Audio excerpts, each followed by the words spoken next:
Bonjour et bienvenue à On Jazz, édition du 21 février 2020. Martin Lemay en compagnie de Luc Dansereau. Salut Martin. Hello, buddy. Yes. Victoire du Canadien. J'en parlais hier. J'en parlais hier, Luc. Je disais, regarde bien ça. Là, on va aller lâcher la pression. Dernier clou dans le cercueil, le Canadien ne fera pas les séries. Mathématiquement, c'est encore possible, mais ça a donné une claque sur la gueule hier, on va être honnête. Puis là, le Canadien va jouer avec les bâtons un peu moins serrés. Bada bing. Le Canadien joue contre les Capitals de Washington. Il l'emporte. Non seulement il l'emporte, mais ils ont eu des chances de marquer, entre guillemets, à outrance. Des échappées, Domi, Barron, des 2 contre 1, des 3 contre 1. Fait que le Canadien a eu ses chances, mais le Canadien étant l'attaque qu'ils ont, ça veut dire une attaque de tir-poids. C'est pas comme Ovechkin quand il s'en va contre le goaler qui a une chance sur 2 de la mettre dedans. Non. D'ailleurs, il a failli marquer son 700e hier, ça passe proche. Je pense que tout le monde attendait ça à Washington. Oui, mais c'est pas le bon numéro 8 qui a C'est chiné. pas le bon. Hein, c'est-tu bon, ça? C'est pas le bon numéro 8. Ben Chirot. Qui aurait dit? Personne. À l'Auto-Québec. On va faire faites vos jeux à soir. À l'Auto-Québec. Si on vous avait mis les paris pour lequel numéro 8 produira le plus ce soir? Mettons, la cote pour Ovechkin, ça aurait été 1.01, on est d'accord? Oui, oui. Puis Chirot, ça aurait été quoi, 8? Ben, 9? Oui, oui, oui. Ben, en tout cas, ça aurait été payant. Et le numéro 8 du Canadien, shiné et donné la victoire aux Canadiens au lieu que ce soit Ovechkin. En tout cas, notre 8 a été meilleur que le 8 hier. C'est ça. Ouais, c'est ça. Hey, je veux, avant d'aller rejoindre Bruno, parce que je sais que Bruno va être là, Éric Bélanger va être aussi avec nous. Et une entrevue avec l'ancien du Canadien. Oui. Nicolas Deslauriers, qui a signé un contrat.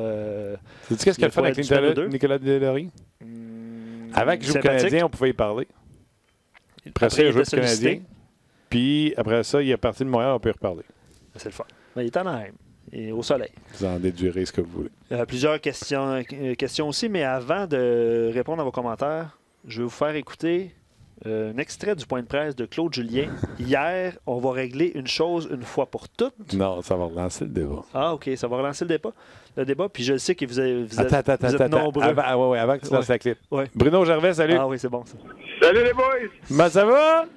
Ça va très bien, vous autres? Hey, Ben Chirot a fait honneur à ton 8. Oui. Ouais. Pas 8 pour Ovechkin, Bruno Gervais. Non, 8 pour Chirot. Oui, avec son boulet. Oui. Et tout le monde s'est regardé en faisant. Qu'est-ce que c'est? Qu'est-ce qui vient de se passer? Ouais, c'est ça. Hey Bruno, avant qu'on commence sa game, on va avoir ton opinion sur quelque chose. Claude Julien s'est joint à notre débat qu'on a depuis le début de la saison à On Jazz. On fait jouer Claude Julien. On vient avec Bruno Gervais. Puis votre opinion sur qu'est-ce qu'on devrait dire? Les gars ont fait du bon travail. Moi, j'ai trouvé que les défenseurs ce soir avaient fait un bon travail avec la gap.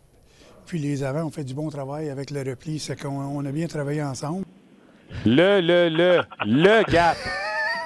Le repli, le gap. Qui dit la gap? Ben, Guy et Claude Julien. Guy et Claude Julien.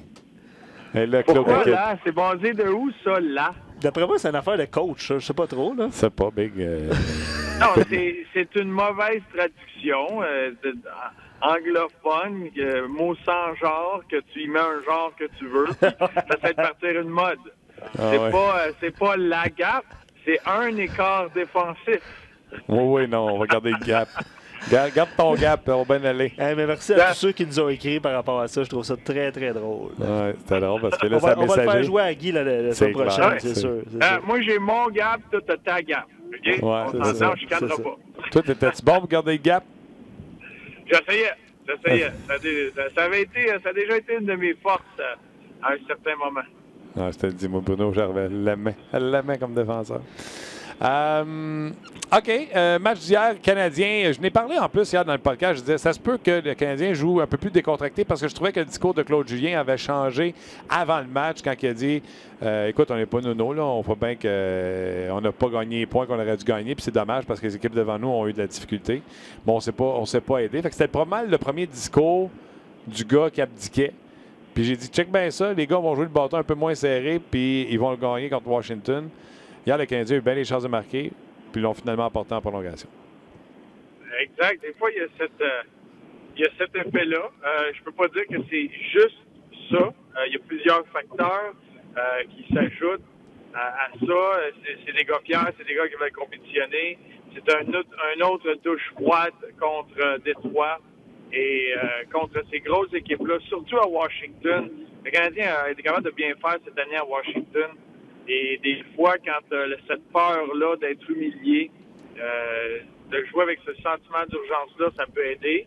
Et il y a un autre effet, celui-là, avec la défaite contre Détroit, tu tournes la page et là, sans dire que tu as abandonné, mais tu sais que c'est presque impossible. Fait que ta mentalité change à « Regarde, moi, je vais jouer mon match, puis j'ai plus rien à perdre.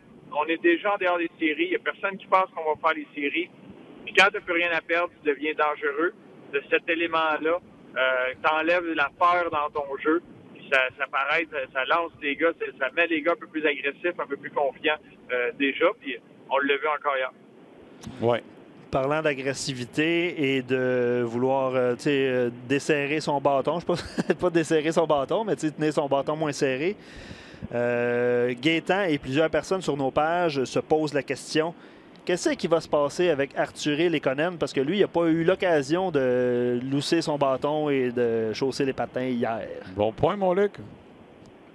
Ben, j'ai bien hâte de voir. Il y a beaucoup de choses qui se passent présentement dans les coulisses, c'est certain.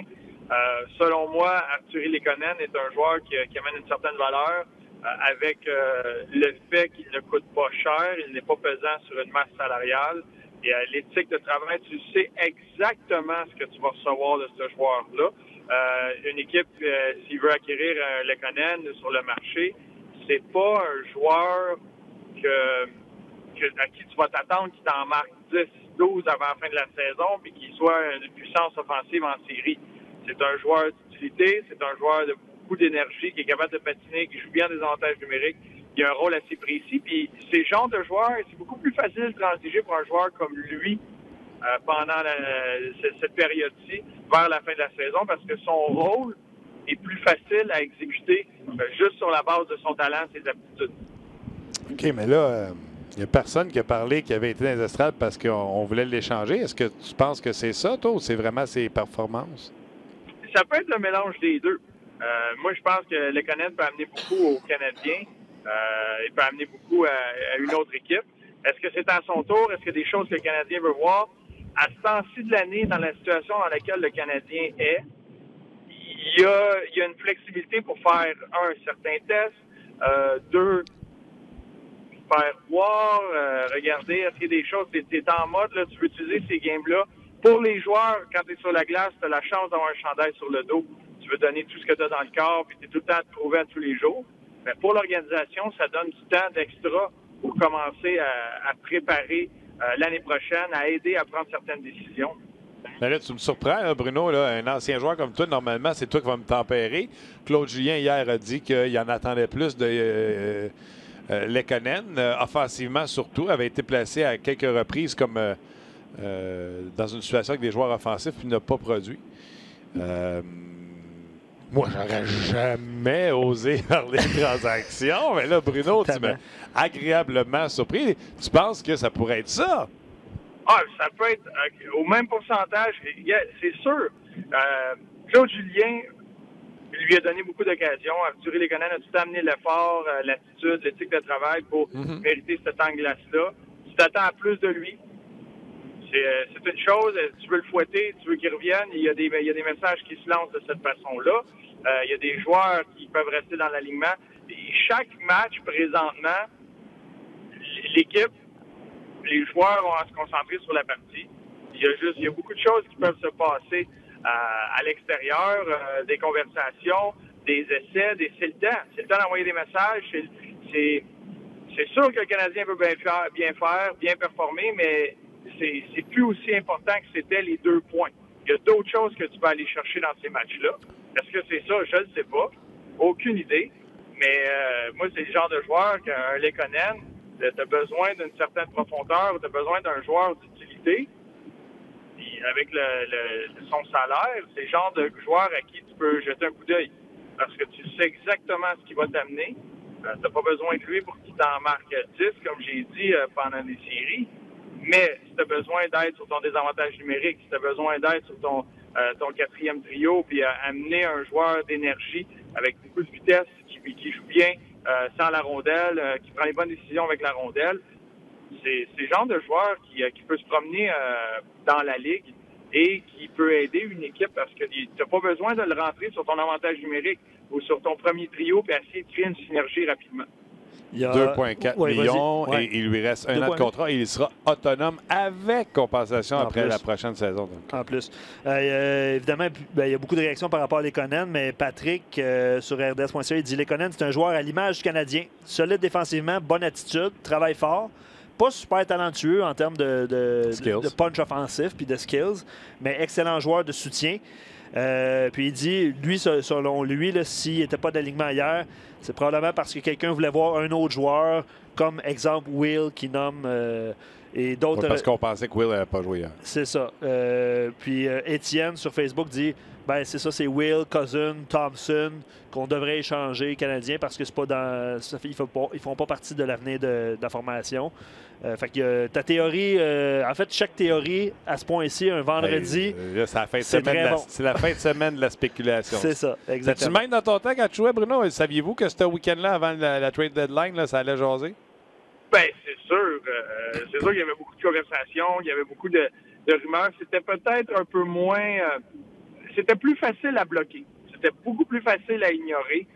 Mais maintenant, avec les médias sociaux, tout le monde a le droit d'en faire une. Tout le monde a le droit d'aller sur différents sites Internet pour aller chercher l'information du salaire, regarder les équipes, la profondeur, puis essayer de se mettre à faire des échanges. Puis il y a plein d'échanges qui feraient du bon sens. C'est de savoir exactement qu'est-ce que les équipes recherchent, avec quoi qu'ils jonglent, quel genre de situation ils ont dans la chambre. Il y a beaucoup de facteurs X à tout ça qu'on ne peut pas voir sur ces sites Internet-là, sur des feuilles de pointage qui viennent faire les détails dans une équipe gagnante. OK. Là, j'ai pensé à toi puis Max hier. Le but égalisateur. C'est ça, le but égalisateur, ouais?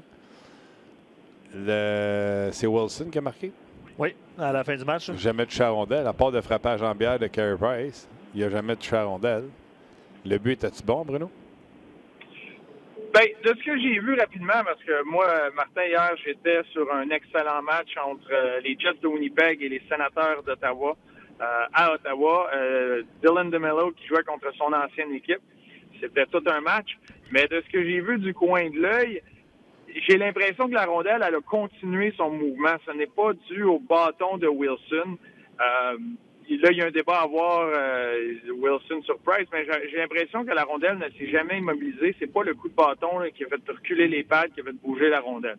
Moi, c'est ce que j'ai vu de mon œil de lynx en diagonale sur l'autre TV en arrière. Ouais, c'est ça. Ton œil de lynx, mon tabarouette. Touche pas au goaler, c'est ça que je dis, moi. Je comprends que Claude Julien... Tu penses qu'il était pas bon?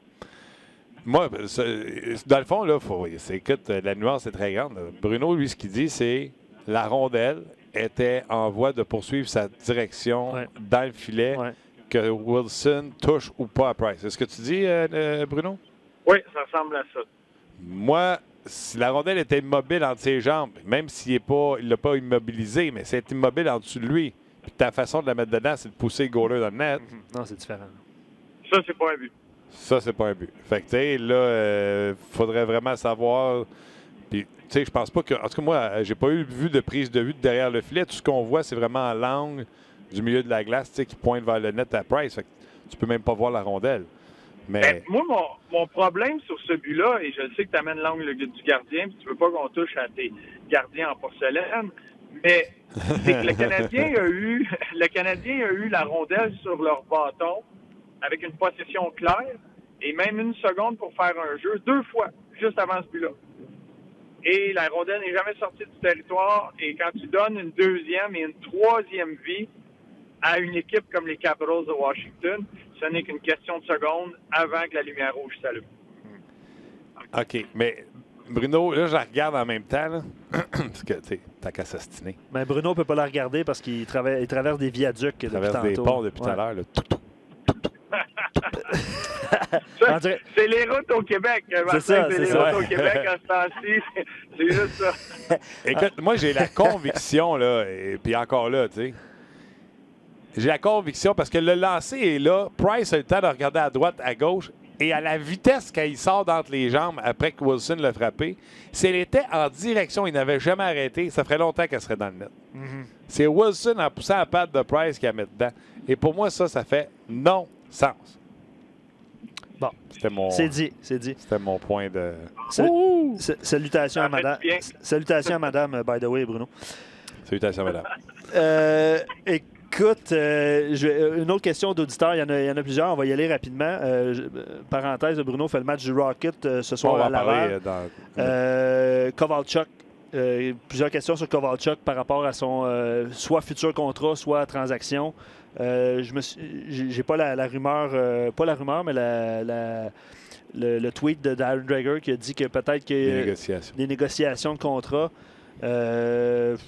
Fait sa job sur l'agent.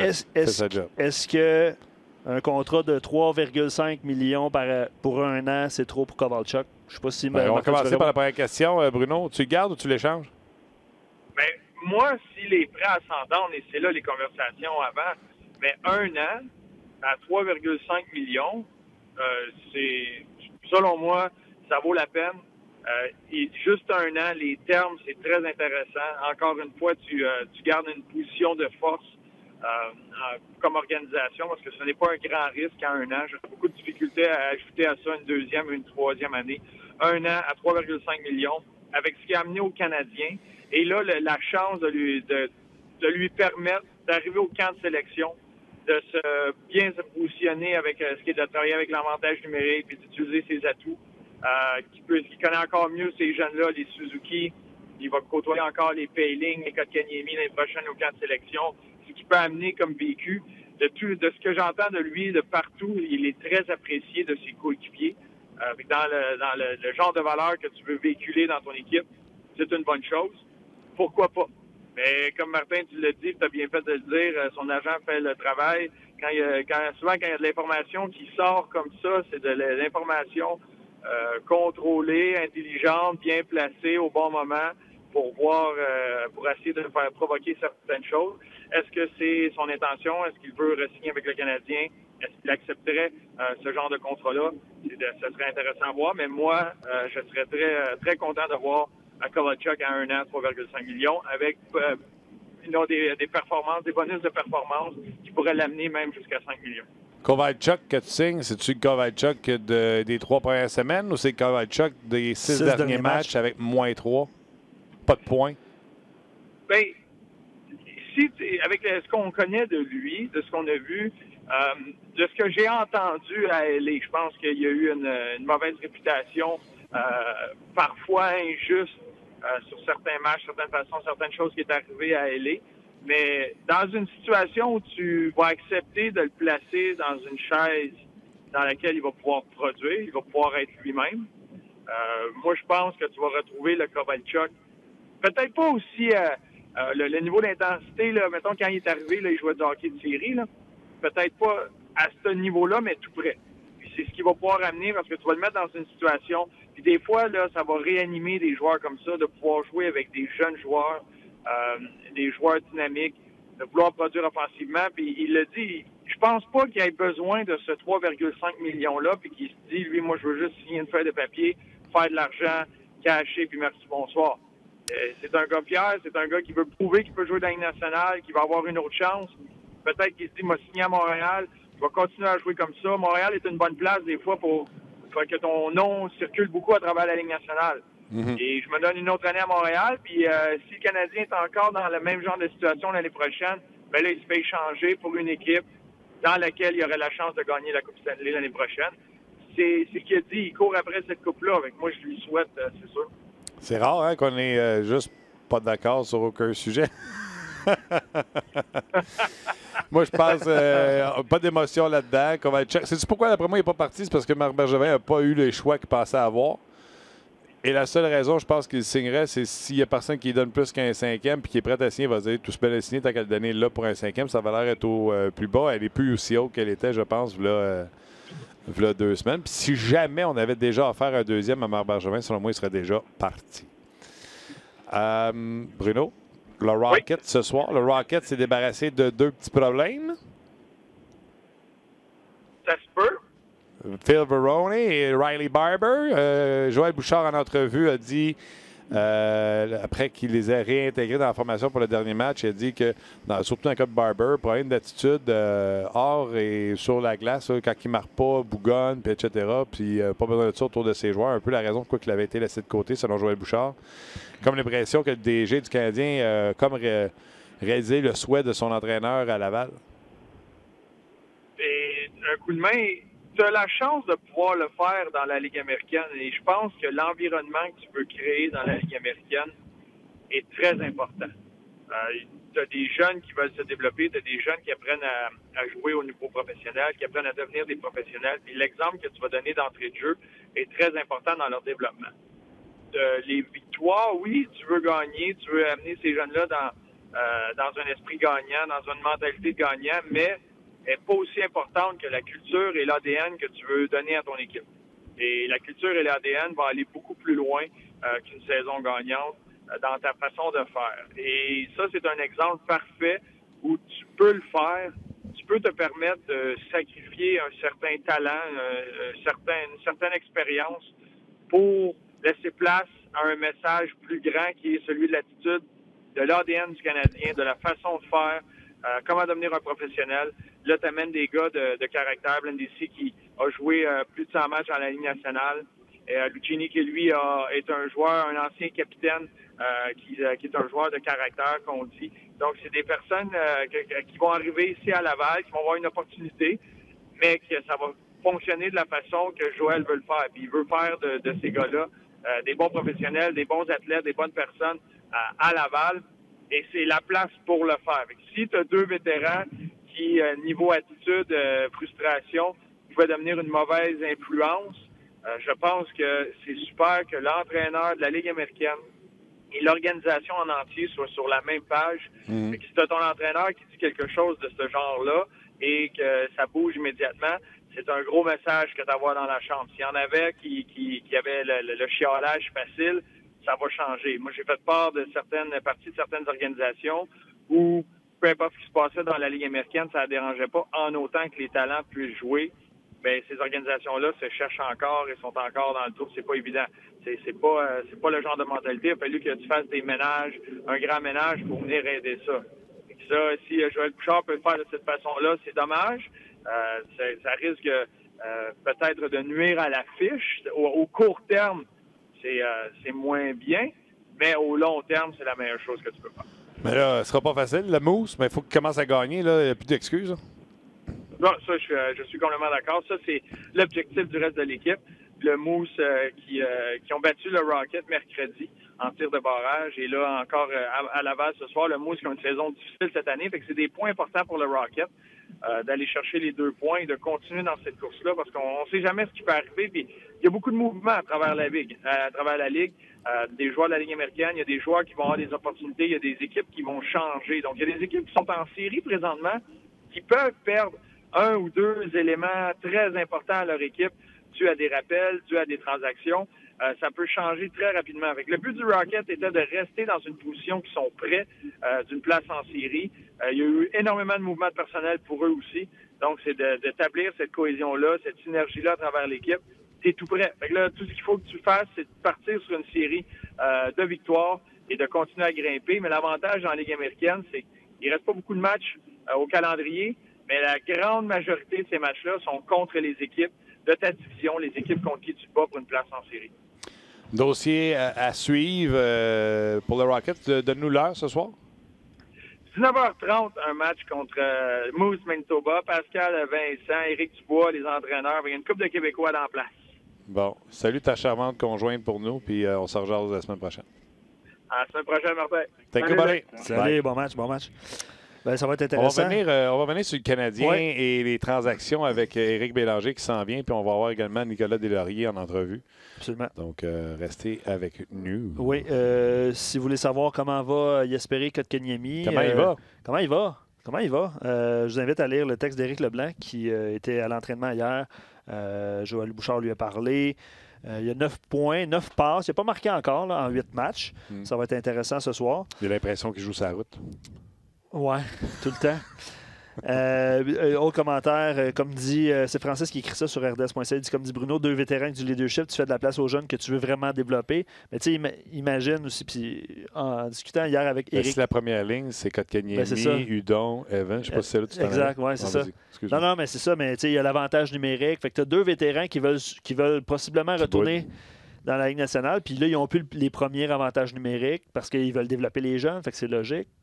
Dans le fond, cette transaction-là fait du sens quand même parce que pour tout ce que Bruno a expliqué. On est toujours sur Facebook Live. On va aller rejoindre Éric. Qu'est-ce que tu en penses? Oui, OK. Éric Bélanger, salut.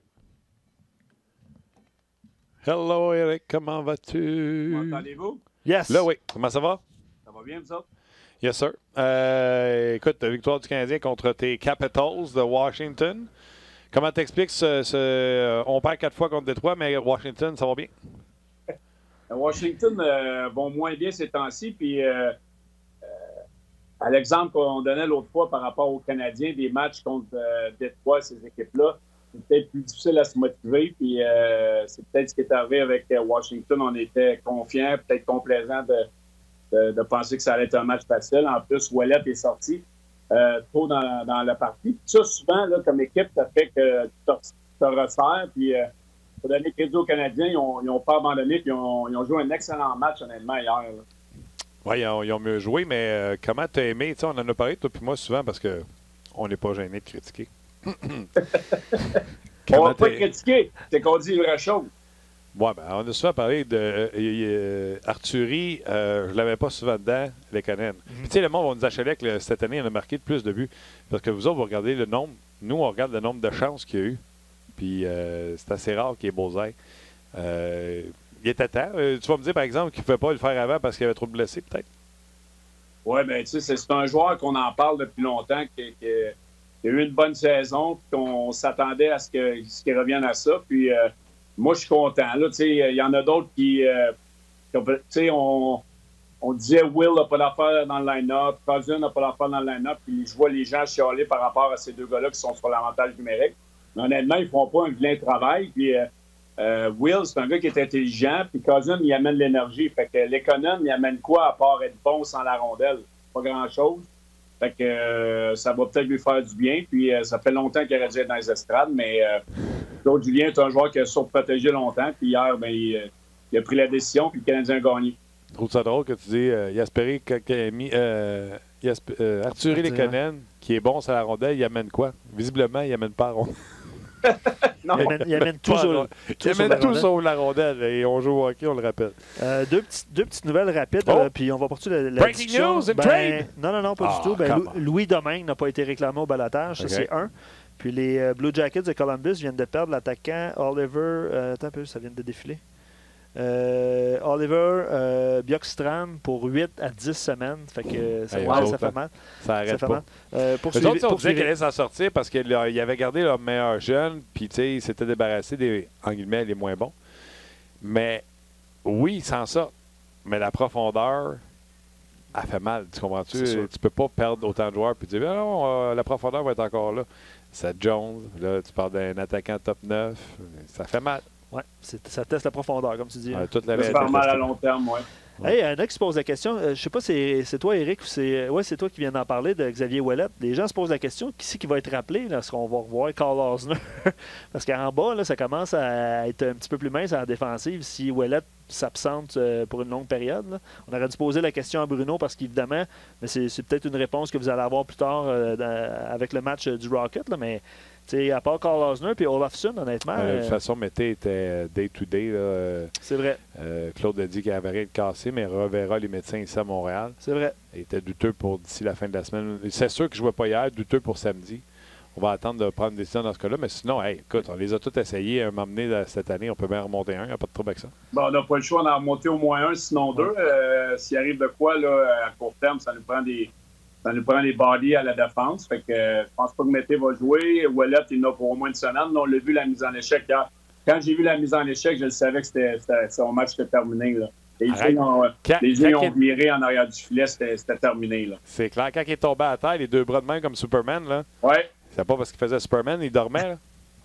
Non, c'est ça. C'est pas drôle parce que pour m'avoir vu puis vécu, là, c'est un feeling qui est très désagréable. Puis lui, il a essayé de se relever. Puis en plus, là, ses plates, son timing avait une chance de finir la saison à Montréal pour prouver qu'il appartenait à la Ligue nationale. C'est vraiment désolant pour lui. Oui, mais d'accord, 100% d'accord. On est-tu d'accord aussi pour dire qu'on a tout fait la même chose en disant « Voyons donc, qu'est-ce que tu as fait là? » Il s'est mis dans cette situation. Oui. Il ne s'est pas protégé. Zéro. Puis il savait qu'il était là, il savait que ça s'en venait. Moi, surtout le joueur à Ottawa qui s'en venait, là, lui, d'après moi, le contrôle de son bâton, il y a des menottes dans les mains tellement qu'il est mauvais qu'une rondelle. Fait que c'en est un autre sans la rondelle qui est pas pire quand il faut qu'il donne les mises en échec, mais à part là-dessus, il ne fait pas grand-chose. Mais il faut que tu le saches quand ce gars-là sa patinoire puis il s'en vient pour te ramasser. OK. Je faisais ma langue sale tantôt. Tu l'as-tu? Non, ben en fait... les sujets, je suis prêt. Non, ben, c'est bien correct. On va mettre fin au Facebook Live. On a donné un petit avant-goût d'Éric. Je voulais faire une petite saucette avec Eric sur Facebook. Pour ceux qui ont... une saucette avec Eric. Ben oui, une petite saucette avec Eric. J'espère que les gens ont le contexte. Ben j'espère, certainement. Certainement, petite saucette Facebook. Donc, j'invite les gens à faire un méchant claque. Ben oui.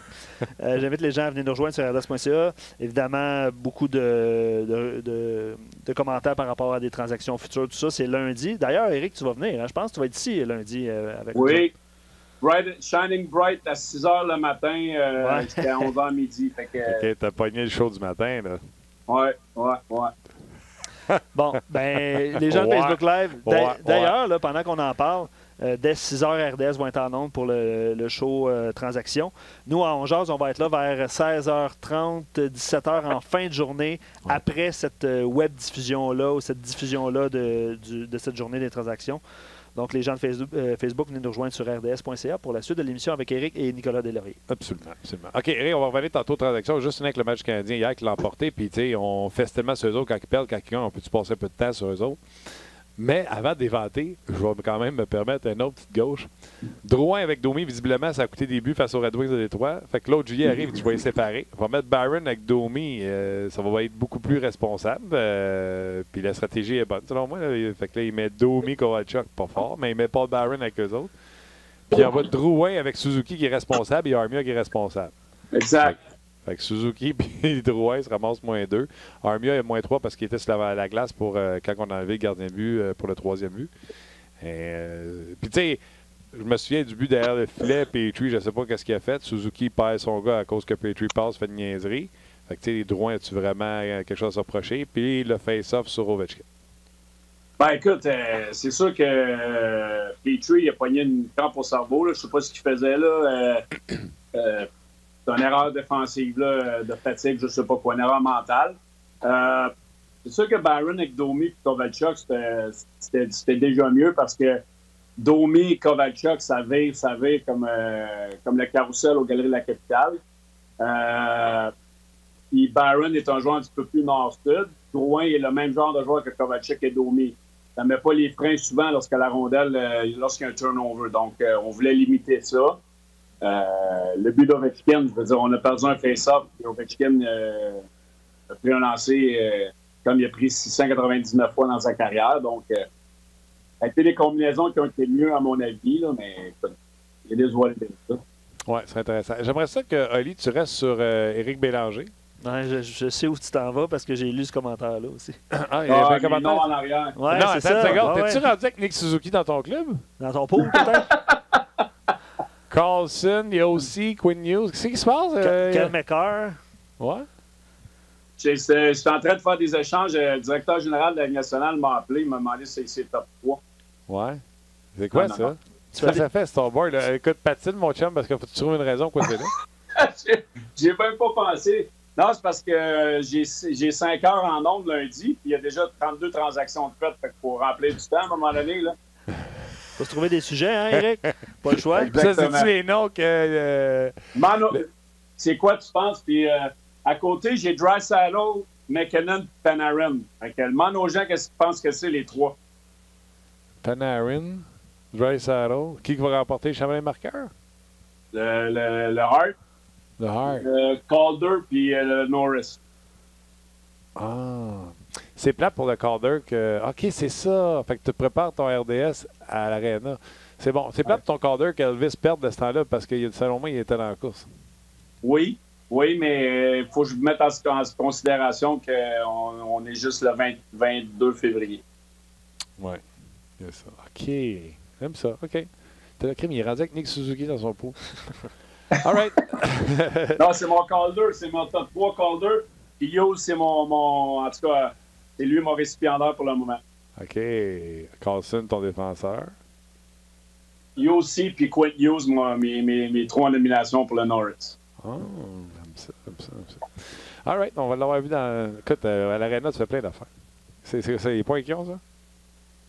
Ça, c'était mes lignes, mais pas de personne ne le sait. Ah, OK. C'est très drôle. Les playoffs s'en viennent. All right. OK, on revient au match du Canadien. Hier, c'était pas mal le premier discours de Claude Julien qui avouait, même s'il dit on va essayer parce que c'est mathématique, mais il n'est pas cave. Ça peut-tu que ça ait une influence, ces gars, qu'ils ont joué un petit peu plus loose, moins tête avec ces déclarations-là? C'est le message visiblement qui est passé dans le vestiaire. Oui, mais puis moi, je vais revenir sur l'amende de Claude Julien. Là. Moi, j'avais été à sa place, mon chèque aurait été fait. Je l'aurais amené sur le podium, puis je l'aurais dit à la Ligue nationale. J'aurais dit exactement ce qu'il dit que mon chèque de 10 000 $ de fait. Ah ouais? C'est sûr. Mais il est allé à la défense de ses joueurs. Puis ça, pour un entraîneur de faire ça, les joueurs apprécient toujours ça. J'aurais fait la même affaire. De donner une amende de 10 000 $ à Claude, puis pas de donner une amende de 5 000 $ à Chara, qui est quasiment paralysé à la face de Gallagher. Je la comprends pas encore, mais là, je suis hors sujet, mais... Non, c'est correct. Attends une minute. T'es jamais hors sujet, Eric. Okay. C'est très bon, ça. Mais c'est ta maudite convention collective de joueurs que tu n'as voté pas. On ne peut pas vous donner plus d'amende que ça. Non, c'est une joke. Elle a dû être suspendue. Là. Il l'a croche-checké dans le menton. C'est niaise. Moi, je suis d'accord avec toi, mais la réponse, pourquoi que c'est plus cher à insulter un arbitre que de croche-checker quelqu'un dans la gorge sur le gorgoton, c'est parce que c'est la convention collective des joueurs qui est faite comme ça. Oui, mais le beau George Parros, avec qui j'ai joué à Los Angeles, là, avec mon degré d'université, là, ça ne tente pas de donner 2 games, croche-check dans la face. Allô, George? On va l'appeler, George, je vais te dire. C'est pas parce que j'étais à la radio ou à la télé que je me cache derrière ça, mais c'est une joke. C'est vraiment une joke que Chara n'a pas été suspendu, que Claude Julien ait une amende de 10 000 $. Les coachs envoient promener les arbitres à 3 games. Là, fait que, on devrait donner les amendes aux coachs à 3 games. J'adore ça. Mais c'est une caricature, là, ça vient pas de moi. Là, c'est une caricature que j'ai vu passer quelque part. Et elle était très bonne. C'est Claude Julien qui donnait une liasse de billets à la Ligue nationale de hockey ou à l'arbitre de 50 000 puis il disait « Assis-toi, j'ai pas fini. » Hey! Moi, c'est ça que mon chèque aurait été fait. Je te garantis. Ah ouais, je te vois le faire arriver sur le lutrin. En tout cas. Mais n'empêche que sur le lutrin, je suis tout d'accord, Claude Julien peut faire ça, prendre la part de ses joueurs. Sauf que le Canadien menait 3-0 ce match-là. Et Julien n'a rien fait pour aider son équipe en gagnant le même. Il aurait dû rester calme et calmer les troupes. Là, il a mis le feu au cul à ses troupes. On s'est comme éloigné de l'objectif. Puis d'après moi, ça n'a rien aidé. Là. C'est peut-être pour ça qu'il est encore plus en maudit, parce que tu le sens à l'intérieur de toi que tu as peut-être... pas fait la bonne affaire.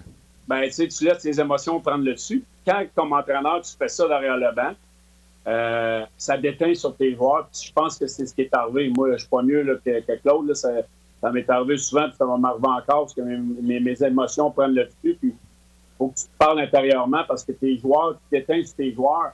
Puis les joueurs sont allés sur la patinoire, puis ils étaient juste concentrés. Domi s'est fait enfarger une fois, le hockey d'en face, crie après l'arbitre pendant que le jeu il est en train de jouer sur la patinoire. Tu peux pas faire ça. Là. Ça part de l'entraîneur, puis je pense qu'à l'intérieur de lui, Claude le savait, c'est ce qui a fait en sorte qu'il bouillait probablement plus après lui, puis il s'est défoulé ses arbitres. OK. J'ai une question, coach, mais vas-y avec le coach, parce qu'après ça, on va enchaîner.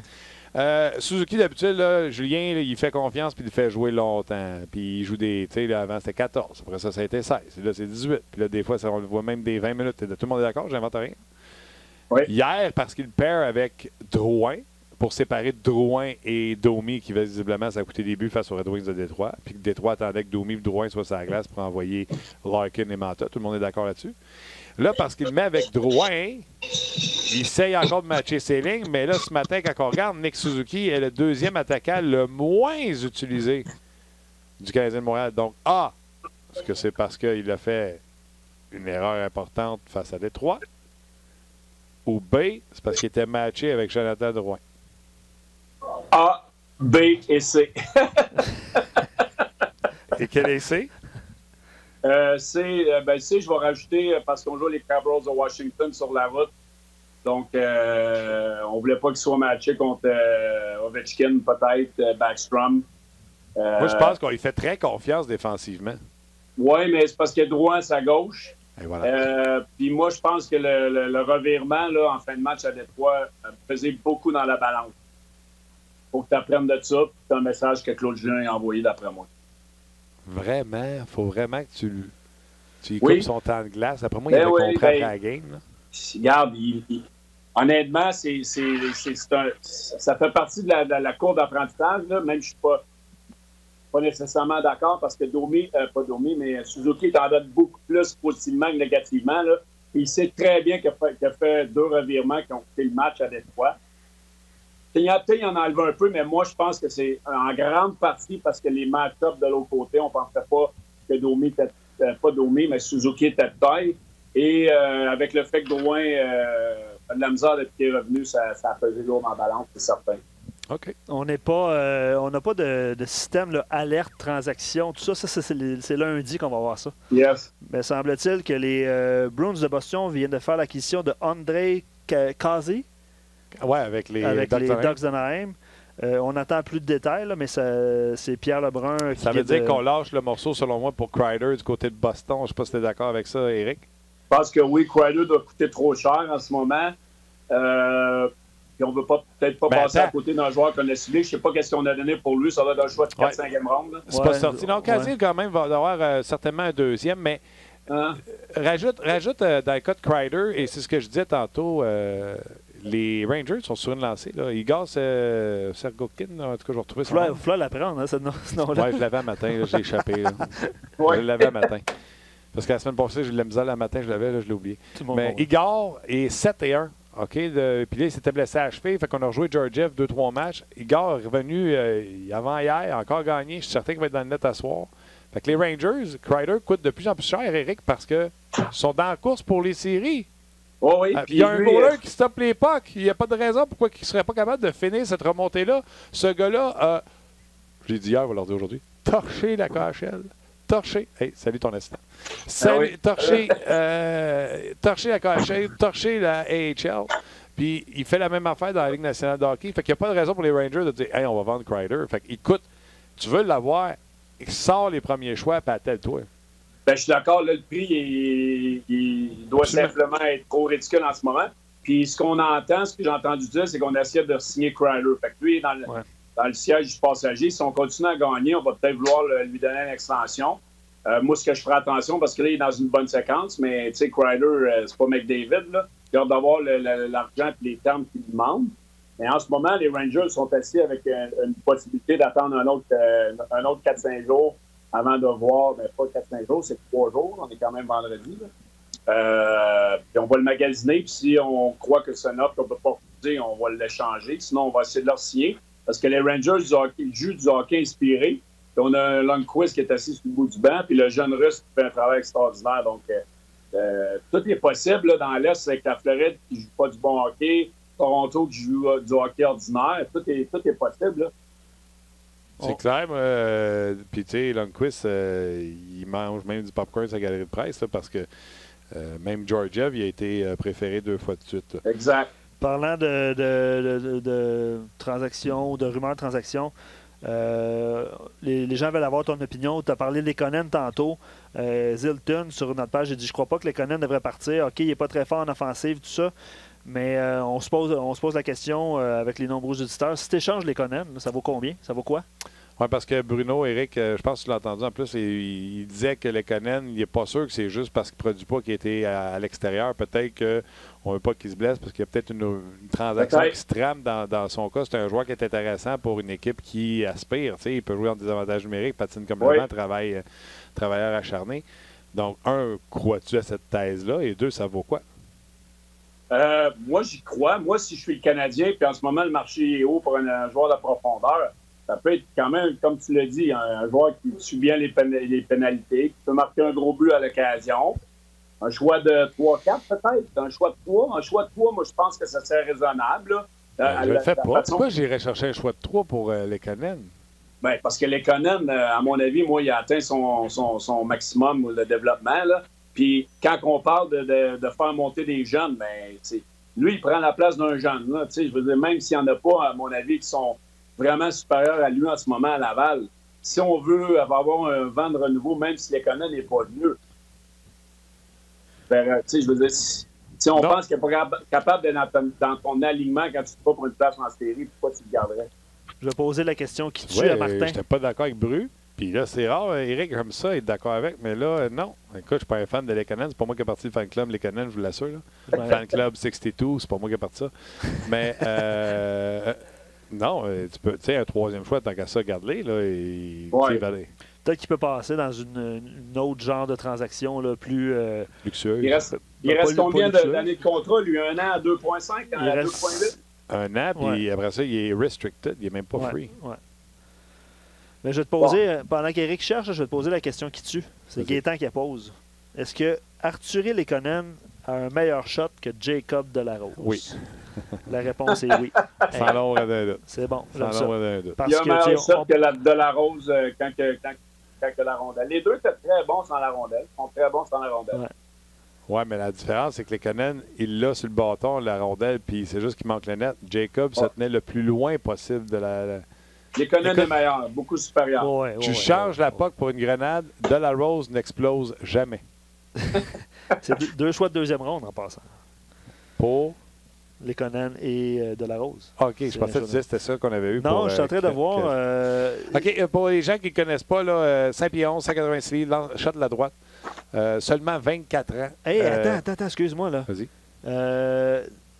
David Backes pourrait faire partie de cette transaction-là. Pour le salaire. Pour le salaire. Ouais. Semble-t-il que ce serait un choix de première ronde et David Backes, 1 an, 6 millions, donc pour le salaire. Choix de première ronde? Oui. C'est pas confirmé encore, là. Mais c'est ce qu'on peut une minute, là. C'est pas un premier ronde pour Cassier, c'est un premier ronde pour qu'il ramasse le contrat. Ben oui, c'est pour ça qu'ils ont payé plus, à cause qu'ils ramassent le contrat de Backes. C'est ça la clé de l'échange. Et ça, c'est un mauvais contrat que Sweeney avait donné, by the way. C'était pas... je suis pas mal sûr de ce que je dis, là. Je suis convaincu que c'est pas Pete Chiarelli qui a donné ça. Non, c'est Sweeney. OK, écoute, là, ça, c'est intéressant, ça. Mais tu vois... Parce que là, on libère 5,5 sans masse. C'est 6 millions, en tout cas, là. Backes, ben oui. Puis le Canadien, c'est le genre de transaction qu'ils cherchaient. Ils voulaient se servir de leur place sur la masse salariale. Ça, là, écris ça sur ton tableau. Là, ça va être des sujets, ça, lundi. Vous aurez du fun avec ça. Parce que le Canadien aurait dû laisser aller un...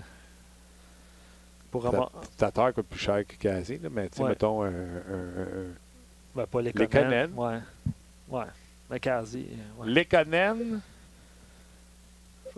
Contre un choix de première ronde puis un contrat. Puis tu ramasses un mauvais contrat de Backes. Là, ça prend 30 secondes que je fais ça, là. Ah oui, ben c'est ça. Je pensais que tu allais dire 10, mais en tout cas. 30 secondes. Tu vas l'amener à Boston, tabarnouche.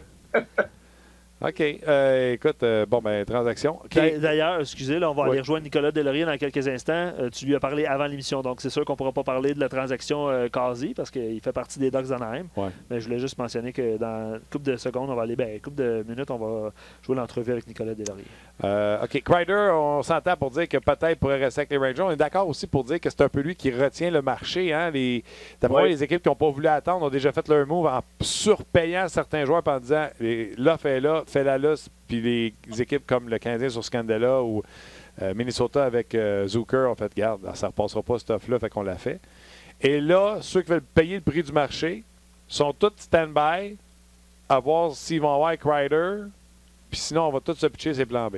Tu penses comme c'est moi? sûr, parce que là, regarde, Columbus vient de perdre un bon attaquant. Ouais. On a Jones qui est blessé. Est-ce qu'eux vont essayer de faire un push pour les séries? Je ne sais pas. Edmonton vont certainement vouloir s'améliorer. Il y a beaucoup d'équipes dans l'Ouest qui vont vouloir s'améliorer. Je pense que Kreider est la pas numéro 1 en ce moment. On attend, tout va décaler de lui. Là. Tout, parce que là, il y a beaucoup d'échanges qui ont été faits déjà de profondeur. Je pense que Kreider est la pas numéro 1. Quand lui va être staté, le reste va débouler. Là. OK. Ouais, c'est confirmé. Première ronde, Bacchus et un espoir. Première ronde, Bacchus. Il y a un espoir quand même. Ouais. Un espoir de Boston en plus? Ouais. Prospect, c'est ce que je lis présentement. Là. Ouais. Ah ben, c'est intéressant parce qu'en plus... attends, je l'ai. C'est Axel Anderson. Ah? Okay. Axel Anderson. Oh, c'est intéressant. Okay. Voilà. Je t'ai prêt à regarder. D'ailleurs, les réactions qu'on a, c'est pourquoi Marc Bergevin ne fait pas le même exercice. Ben, je pense que c'est toi qui l'as dit, Martin. Je pense que c'est ce qu'il cherche à faire à un moment donné. Ben, même contrat. Ben, regarde, le Canadien l'avait fait avec c'était Chariot, ou ce qu'on avait pris le contrat de Mason. C'est Armia, excuse-moi, Chariot, agent libre. Avec Armia, on avait pris le contrat de Mason, me semble. Exact. Oui. Puis, je reviens pour Andrei Kazi. Je sais pas si je le dis bien, faudrait que je demande à Pierre. Kazi a quel âge, Luc? 24. 24. Comme Lekonen. 2,6. Lekonen, si je ne me trompe pas, est à 2,8. Ouais. Les deux leur restent à Kazi? Les deux leur restent 1 an de contrat et les deux seront restricted free agent. Donc, tu prendrais quel entre les deux, Luc? Entre Kazi et Lekonen? Oui. Ah, c'est parce que, tu sais, on voit beaucoup Lekonen, là, fait que moi, j'aime bien encore le potentiel de Lekonen, mais je vois pas assez Kazi pour dire, OK, il est vraiment supérieur, vraiment supérieur. Je sais pas, honnêtement. Dans sa vie dans la Ligue nationale de hockey, il a 96 points. Il est quand même bon. En 198 matchs. Il y a une saison de 20 buts. Il y a de la grit beaucoup plus que Lekonen. Oui, absolument. Oui, c'est ça. On va dire comme là qu'on voit beaucoup plus Lekonen. Moi, j'ai arrêté tenté de dire Lekonen. Plus les défauts de Lekonen aussi, là, parce qu'on voit. Là, Vous allez voir Kazi, vous allez à Boston, c'est un bon fit, c'est un bon trade pour eux autres. Bon. OK. Tabarnouche, c'est... Bon, écoute, en statistique, je vais vous le donner, c'est quasiment du 1 point aux 2 matchs pour Kazi, tandis que Lekonen, c'est quasiment du 1 point aux 3 matchs. Ils jouent en Anaheim, c'est un petit peu le même. Ils sont pires que le Canadien. Oui. OK, c'est intéressant. OK, fait que les autres gros noms, c'est quoi? C'est Pajot? C'est qui pour toi? Oui, Pajot. Est-ce que Montréal va bouger? Est-ce que Petrie va bouger? On entend des choses. Caroline serait intéressée à ses services. Tu peux pas. C'est qui ton deuxième droitier? D'accord, moi je ne l'échange pas, j'en ai parlé. Lui et Tatar, je les garde. Est-ce que Domi va partir? Je ne sais pas. Mais le Canadien a quelques apports intéressantes là, pour les équipes qui peuvent faire un bout. Oui. OK, ça va être intéressant. Fait que tu descends en fin de semaine? Tu descends dimanche, sûrement? Oui, je joue à Magog dimanche, un duel au sommet. Puis après ça, je m'en vais coucher à Montréal. Puis je vais être là à 6 h lundi matin. Parfait. On va sûrement se croiser. Je vais être à la radio moi à cette heure-là. Fait que on se rejase, c'est sûr. Puis prends soin de toi. Check ton pouls. Puis on se rejase.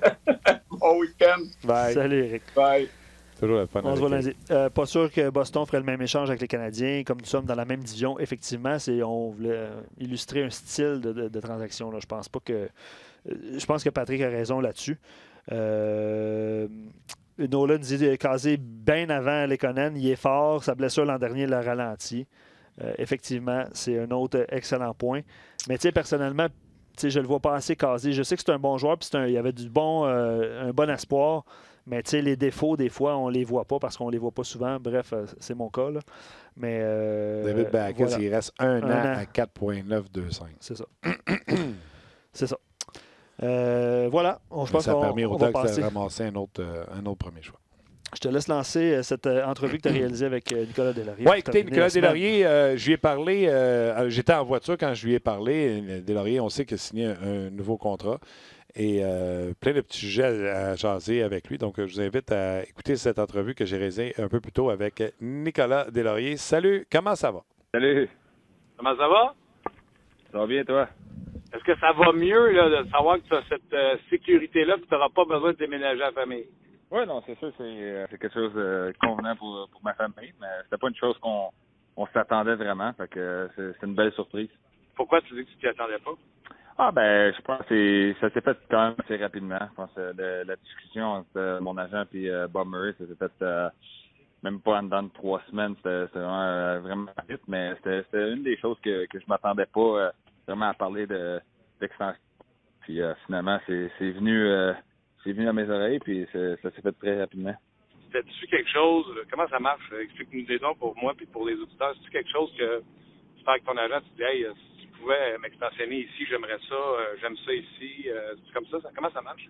Ben ça marche plusieurs façons différentes. Je pense dans ma situation là, c'était vraiment juste que le GM a commencé à parler avec mon agent qui aime le travail que je faisais, puis que ça pouvait être une option de m'extensionner, tandis que j'étais agent libre à la fin de l'année. Puis le temps d'y penser, on a commencé à discuter de chiffres, puis ça s'est fait très vite. Je pense que on est vraiment content. Je pense que c'est une belle sécurité pour la famille aussi. Puis c'est une place qui fit beaucoup mon style de jeu. Fait que je pense que c'était vraiment facile.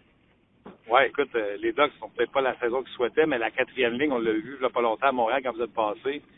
Le coach va être satisfait de sa 4e ligne, une ligne qu'il aime beaucoup là. Oui, on s'entend super bien. Puis j'ai déjà joué avec Derek Grant à Buffalo pendant 1 an. Fait que je pense que la chimie était déjà là. On prend vraiment soin de notre zone défensive avant d'essayer de créer des choses offensivement. Puis non, dernièrement, ça va super bien notre ligne. Je pense que le début de l'année, on a essayé de créer un petit peu plus d'offensive. Puis dernièrement, ça va bien. C'est quoi ta relation avec l'entraîneur d'Alex Ekin? C'est vraiment bien. C'est un gars qui est vraiment familial, puis qui parle beaucoup, puis il pose beaucoup de questions, comment que les choses vont, soit mentalement ou physiquement, ou en dehors de la glace, comment que la famille elle va.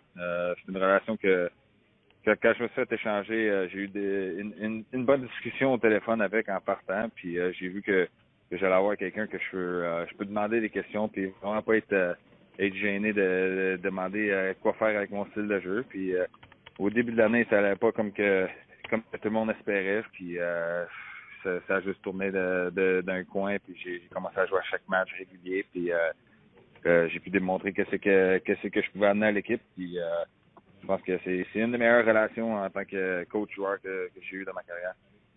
Ah ouais, hein? Es-tu surpris de ça? Puis je m'explique. Alex Ekin n'avait pas une superbe relation avait une réputation avec ce qu'il avait fait du côté d'Edmonton. Je suis convaincu, tu sais, tu en avais entendu parler. Fait que, tu sais, les attentes étaient peut-être préoccupées. Puis là, étant donné que ça se passe bien, tu es agréablement surpris au lieu du contraire d'avoir des super belles attentes de quelqu'un. Puis finalement, ça se passe pas comme ça, fait que tu es déçu. Mais ça, tu ne pouvais qu'être agréablement surpris. Est-ce que c'est ça qui est arrivé? Est-ce que tu avais des appréhensions avec la réputation? Puis ça marche tellement bien que tu es agréablement surpris?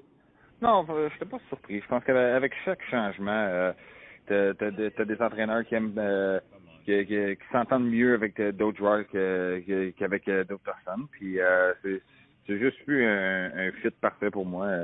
Je pense que la relation qu'on a eue, comme j'ai dit, juste le premier coup de téléphone, c'était vraiment juste une conversation vraiment confortable. C'était pas que de hockey, c'était que pas mal de tout l'environnement, comment que la famille va puis tout. Puis j'ai juste vu que avec père de famille, puis que je pense qu'il prenait vraiment soin de plus ma famille que moi en tant que personne de joueur de hockey. Puis je pense que ça a pu un fit parfait. C'est le fun, ça a cliqué. OK, dis-moi dans le vestiaire des Ducks, il y a des vétérans là-dedans. Qui t'a impressionné le plus quand tu es rentré dans ce vestiaire-là? Ben, c'est sûr quand tu vois des Getzlaf puis des Fowler, que ça fait longtemps qu'ils sont là, des Gibson. Ça a vraiment été une transition vraiment facile, mais c'est pas vraiment juste les joueurs, je pense que c'est le staff aussi. Moi, j'arrivais dans une équipe qui était vraiment toute neuve, tout le coaching staff était nouveau. Puis ça a fut vraiment une transition facile. Je pense que le staff m'a vraiment mis confortable de qu'est-ce que j'avais besoin, qu'est-ce qu'eux avaient besoin, puis d'être toujours libre pour moi. Puis non, c'est comme je dis, c'est une des transitions les plus faciles que j'ai eues. Wow, écoute, Tu sais, en plus, on s'était parlé avant que tu joignes le Canadien. J'avais vanté cette transaction-là que tu avais amenée à Montréal, crié quand tu as été échangé à l'extérieur de Montréal. Regardes-tu quand même voir ce qui se passe avec le Canadien? Ah, ben c'est sûr que tu gardes un petit œil sur pas mal les équipes où tu as joué. J'ai quand même vraiment une bonne relation avec Phil Dano. On se parle sur quasiment à tous les 2 jours, juste de parler de hockey et de parler comment que la famille va. C'est sûr que tu te tiens au courant des choses comme ça. Mais non, je me concentre plus sur ma saison ici. On sait qu'on n'a pas la saison exactement qu'on voulait, mais on a quand même une bonne transition de ce qui est arrivé l'an passé ici. On a des joueurs qui sont jeunes, qui sont vraiment talentueux offensivement aussi, puis tu vois que ça va dans une bonne direction. Philippe, t'as-tu dit qu'il avait mal aux dents? J'en ai parlé un petit peu, mais je pense que c'est là que tu vois comment Phil est un guerrier. C'est un gars qui est tout le temps là pour l'équipe. Puis non, c'est drôle de le voir avec une cage encore, mais tu vois que c'est un gars qui a du succès n'importe où. Il y en avait une aussi, une cage à m'emmener à Montréal, hein? Ouais, j'en ai eu une pendant un bon bout. Fait que ça, c'est pas facile à jouer avec ça. Ah oui, il s'en tire bien. OK, amusons-nous un peu. Combien de fois tu es allé à Disney depuis Anaheim? On est allé seulement qu'une fois. Avec ma plus vieille qui est à l'école en maternelle. La cédule est un petit peu plus serrée. Puis ici, on a beaucoup de journées off plus sur la route qu'à maison. Fait que on n'a pas vraiment été à Disney tant que ça. T'aimais-tu mieux le voyagement quand tu étais à Montréal? C'est vraiment 2 styles différents. Je pense qu'à Montréal, les plus longs trips, c'est quand tu viens en Californie ou tu vas à Vancouver, Calgary, puis des places comme ça. Tu reviens souvent à la maison après les matchs, tandis qu'ici, c'est plus longtemps parti, mais un petit peu plus longtemps à la maison. Je pense que c'est vraiment deux styles différents. Puis en terminant, Nicolas, tu domines la Ligue pour les bagarres cette année.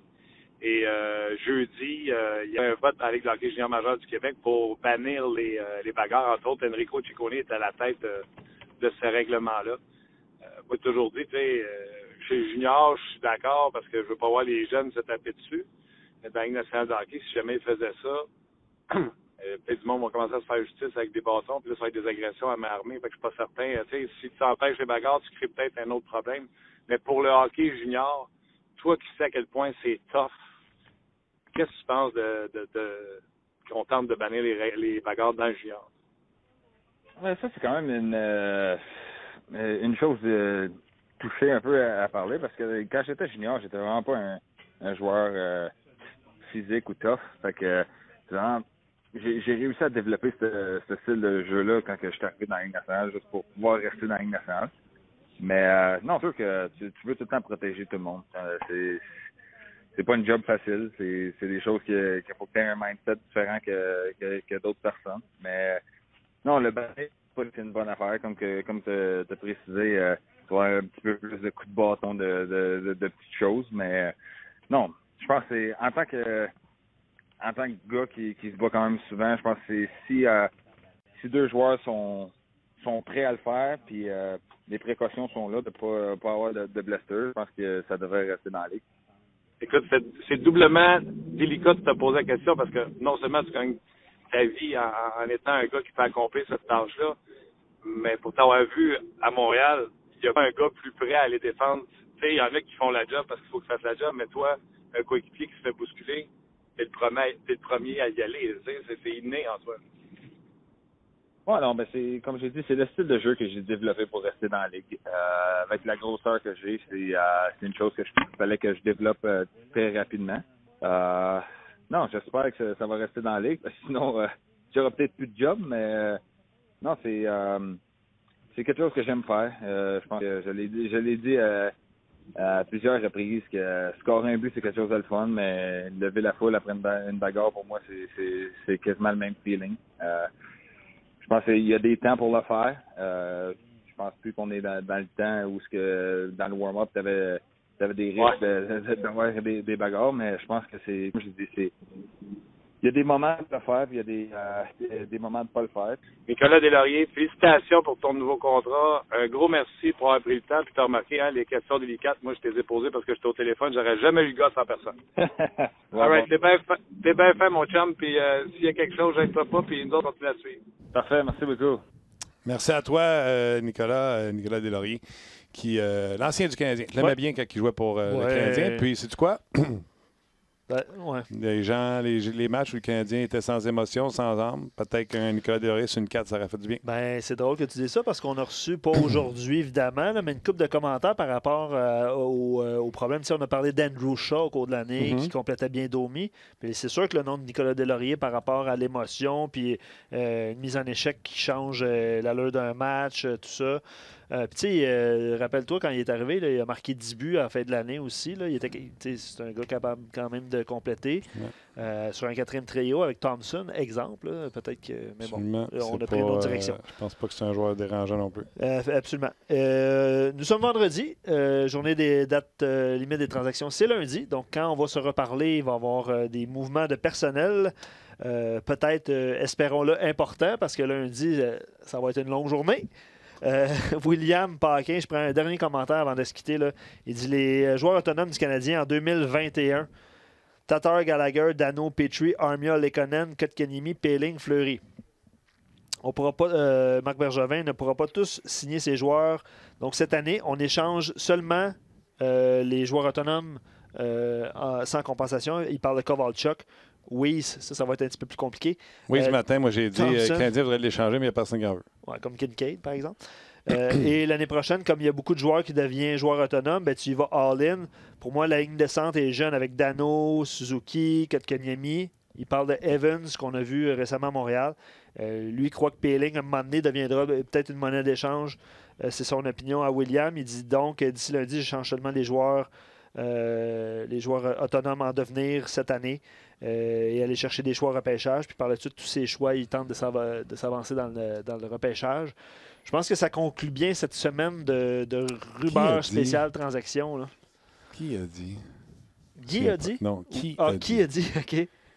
Mettons que le Canadien se ramasse un autre premier choix là, avec Tatar.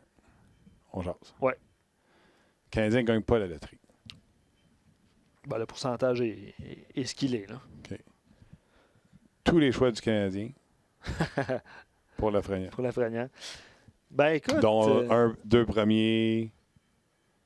Ah, mais c'est. Tu comprends ce que je veux dire? Non, très bien. Est-ce que le Canadien va être capable de s'emmagasiner de nouveaux choix au repêchage pour 2020 en fin de semaine ou lundi prochain avant 15 heures? 1, 2, 5, 6, 7, 8, 9, 10, 11, 12, ça 13 choix. Ça prend un autre choix de première ronde, par exemple. 13 choix. Ben non, mais ça n'arrivera jamais. Là. Le ferais-tu? Ben non. T'es Canadien, tu donnes-tu 13 choix au repêchage? Non. Tu le dis depuis cette semaine, c'est une équipe, là? Oui, il n'y a pas un joueur qui gagne, ça prend une équipe. Puis on a parlé de joueurs vedettes qui... tu le fais-tu, là? Tu fais pas ça, là. Ah, si tu fais ça, tu lâches une bombe à vendredi, là. Il est où? Faut que j'y aille. Ouais, c'est ça. All right. Ben, honnêtement, ça conclut cette semaine de on va se laisser là-dessus. Le faites-vous. Oui, c'est ça.